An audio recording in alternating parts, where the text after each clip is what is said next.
ये कहानी दूर किसी जंगल की है। उस जंगल में टूनी चिड़िया अपने बेटा चुन्नू के साथ रहा करती थी। भगवान ने टूनी चिड़िया के जीवन में शुरुआत से ही मेहनत मजदूरी लिख दिया था। कुछ वर्ष पहले ही टूनी चिड़िया के पति टुनटुन चिड़िया का मृत्यु हो गया था। टूनी चिड़िया के बेटे को पालने पोसने की जिम्मेदारी टूनी चिड़िया के सर पर आ गया था। चुन्नू अब काफी बड़ा हो गया था, लेकिन दोनों माँ बच्चे गरीबी के जीवन से मजबूर थे। माँ, घर में खाने के लिए कुछ भी नहीं है। शाम को खाने के लिए कुछ नहीं लेकर आए तो भूखे पेट सोना पड़ेगा। अरे मेरे बेटे, तुम चिंता मत कर, मैं शाम को खाने के लिए जरूर कुछ ले आऊंगी। ये कहकर टूनी चिड़िया काम की तलाश में निकल जाती है, लेकिन उस दिन कहीं भी काम नहीं मिलता है। अब क्या करूँ मैं? आज तो कोई काम नहीं मिला और घर के राशन भी खत्म हो चुका है। टूनी चिड़िया ये सोच ही रही थी कि तभी एक तोता उसके पास से गुजरता है। उसके चोंच से एक जामुन नीचे गिर जाता है।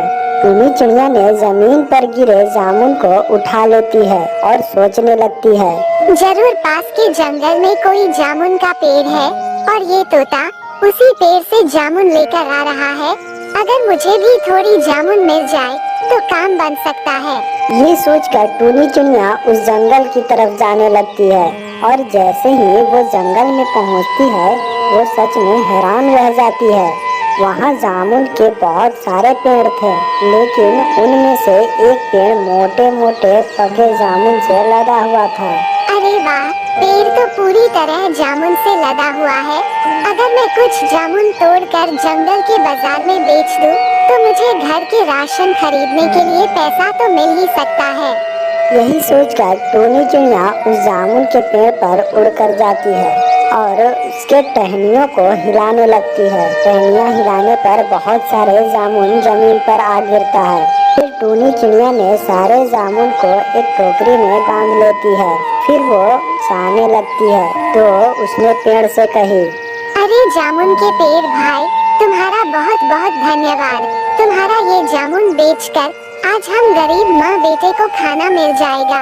टूनी चिड़िया जैसे ही बाजार में जामुन लेकर आती है तो जंगल के कुछ जानवर उसके मोटे मोटे पके जामुन देकर खरीदने के लिए इकट्ठे होने लगते हैं और फिर टूनी चिड़िया के सारे जामुन कुछ ही मिनटों में बिक जाते हैं।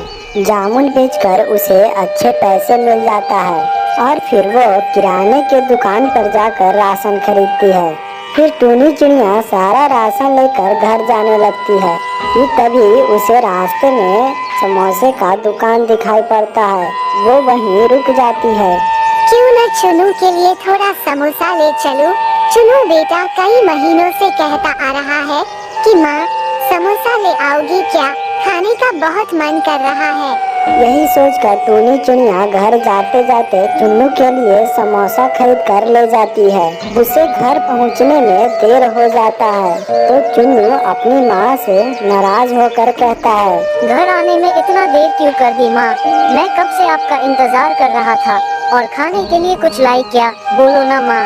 अरे तो बोलने का मौका दे, तभी तो कुछ बोलूँगी। मैं राशन के साथ साथ तुम्हारे लिए गरम गरम समोसा भी लेकर आई हूँ। सच में माँ, जल्दी से दो गरम गरम समोसा, मैं पहले समोसा खाऊंगा। टूनी चिड़िया अगले दिन जामुन तोड़ने के लिए जंगल में जाती है तो एक बार फिर हैरान होकर रह जाती है। उसने एक दिन पहले ही जामुन तोड़ी थी और आज फिर उस पेड़ पर जामुन लदे हुए थे। कल इतने सारे जामुन तोड़ कर ले गई थी और आज इस पेड़ पर कल से ज्यादा जामुन लदे हुए हैं। कहीं ये जादुई पेड़ तो नहीं? इतना बोलकर टूनी चिड़िया पेड़ पर जाकर उसके जामुन तोड़ने लगती है। फिर टूनी चिड़िया सारे जामुन को टोकरी में रख लेती है और जामुन के पेड़ से कहती है, अरे जामुन के पेड़ भाई, तुम्हारा बहुत बहुत धन्यवाद। तुमने मेरी जैसी गरीब चिड़िया पर बहुत बड़ा एहसान किए हो। ये कहकर जैसे ही टूनी चिड़िया घर जाने लगती है, अचानक उस पेड़ से आवाज आती है, टूनी चिड़िया, मैं एक जादुई जामुन का पेड़ हूँ। मैं तुमसे बहुत खुश हूँ क्योंकि इस जंगल में तुम्हारे जैसी बहुत कम चिड़िया है। जो पेड़ों के फल खाकर उनका उपकार मानते हैं और उनका धन्यवाद करते हैं। आज के बाद तुम्हें जब भी जामुन चाहिए होगा तो मेरे पास चले आना। मैं अपनी डालों को हिलाकर तुम्हारे लिए जामुन तोड़ दिया करूँगा। फिर कुछ दिन बाद अचानक चुन्नू बीमार पड़ जाता है और डॉक्टर से इलाज कराने पर भी उसका हालत बिगड़ता ही जा रहा था। माँ, मुझे क्या हुआ है?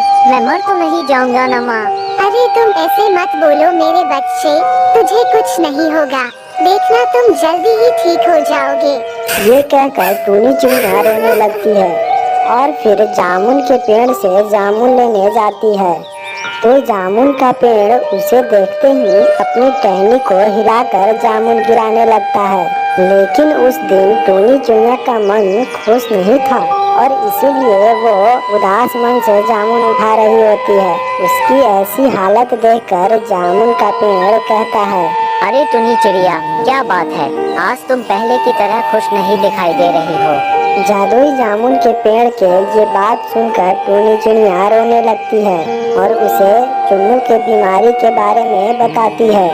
उसकी बात सुनकर जादुई जामुन का पेड़ कहता है, अरे टुनी चिड़िया, तुम उदास मत हो। तुम मेरे जामुन को ले जाओ और उसका जूस बना लो और साथ में मेरे बीजों को सुखाकर चूर्ण बना लो और फिर अपने बेटे को वो चूर्ण खिलाकर जूस पिला देना। क्या इससे मेरे बेटे की बीमारी ठीक हो जाएगा जादुई जामुन के पेड़ भाई? हाँ, बिल्कुल ठीक हो जाएगा। तुम जिसे भी इस चूर्ण और जूस पिलाओगी उसका बीमारी ठीक हो जाएगा। मैं तो कहता हूँ कि आज के बाद तुम मेरे जादुई चूर्ण और जूस से बीमार चिड़ियों को इलाज करो। इससे सभी चिड़िया का भला भी होगा और तुम्हारी कुछ कमाई भी हो जाएगी। ये सुनकर टूनी चिड़िया जादुई जामुन के पेड़ को धन्यवाद करती है और फिर घर आकर जामुन का जूस निकालती है। साथ ही बीजों को सुखाकर उसका चूर्ण तैयार कर लेती है। फिर टूनी चिड़िया चुन्नू को थोड़ा चूर्ण खिलाकर जूस पिलाती है तो उसके शरीर में नई ऊर्जा आ जाता है। अरे माँ, इसने तो जादू ही कर दिखाया है। इसको पीते ही पूरे शरीर में आराम महसूस होने लगा है। ये सुनकर टूनी चिड़िया बहुत खुश होती है। जादुई जामुन के चूर्ण और जूस से कुछ ही दिनों में चुन्नू पूरी तरह से ठीक हो जाता है। टूनी चिड़िया ने जादुई जामुन के पेड़ को धन्यवाद करते हुए कहती है, अरे जादुई जामुन के पेड़ भाई, तुम्हारा बहुत बहुत धन्यवाद। मेरा बेटा बिल्कुल ठीक हो गया। तो जाओ अब उसी की तरह और बीमार चिड़िया को भी इलाज करो। लेकिन एक बात हमेशा याद रखना, किसी से भूल के भी ज्यादा पैसा मत लेना। नहीं लूंगी, कभी नहीं लूंगी। किसी के पास पैसा न भी हुआ तो उसे भी दवा दूंगी। ये सुनकर जादुई जामुन का पेड़ बहुत खुश होता है और फिर टूनी चिड़िया उस दिन से जादुई जामुन के जूस और चूर्ण से बीमार पक्षियों को इलाज करने लगती है।